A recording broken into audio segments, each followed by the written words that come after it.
Hi guys, welcome back to the channel.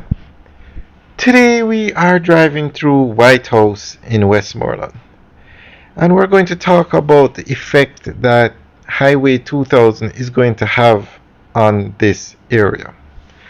Now Whitehouse has a very popular food establishment similar to Fate's Pen, very popular spot on the south coast, especially when driving into Westmoreland. Now when these highways are built, mega developments, game changers, they're needed for the development of the country to move people around. But one of the downfalls of the highway is that certain areas, I don't want to say get destroyed, but they have serious economic fallout because the traffic no longer goes through those areas, it goes on the highway. So we're wondering what will happen to Fatespen. So we're asking, sorry, Whitehouse. This is the very popular food establishment. Can see a lot of shops. Very, very busy. So they sell some very nice fish.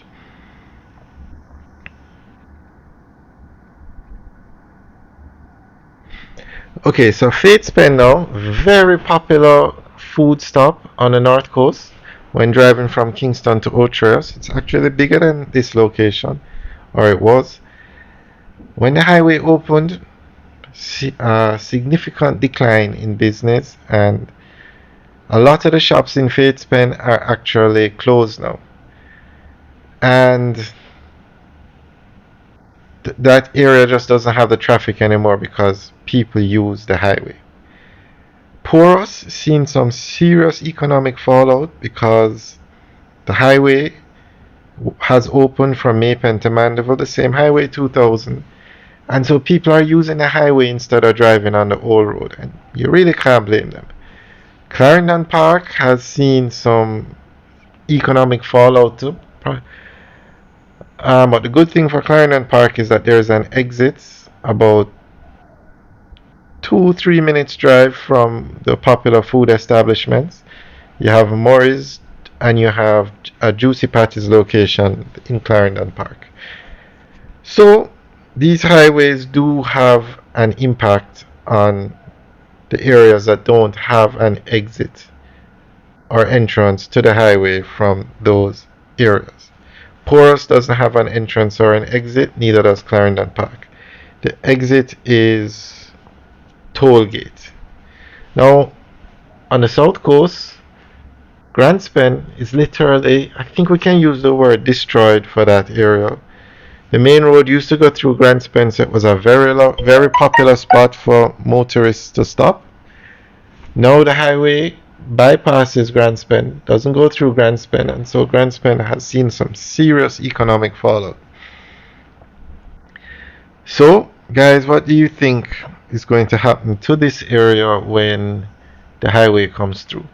And what do you think can be done to incorporate these very popular food establishments, especially, and these areas into the highway model? Because now the areas that the highway passes through, or the areas that have an exit to the highway, see an uptake in business, an economic incline basically. A lot more traffic. For instance, Morant Bay, because the highway goes through there, significant increase in traffic. Yalos, Bull Bay, all these areas that have the highway going through, serious increase.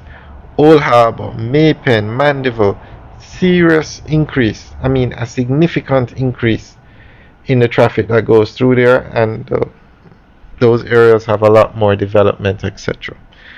So, guys, what do you think can be done for these areas to be incorporated into the highway? I think if they were to put exits to these major towns, it would definitely help. So guys, let us know what you think, and what do you think is going to happen to Whitehouse. Alright guys, thanks for taking the tour with us today. Remember to like, share, and subscribe. Have a good day. Enjoy the rest of the tour as we drive into the town of Whitehouse now. Alright guys, Have a good day.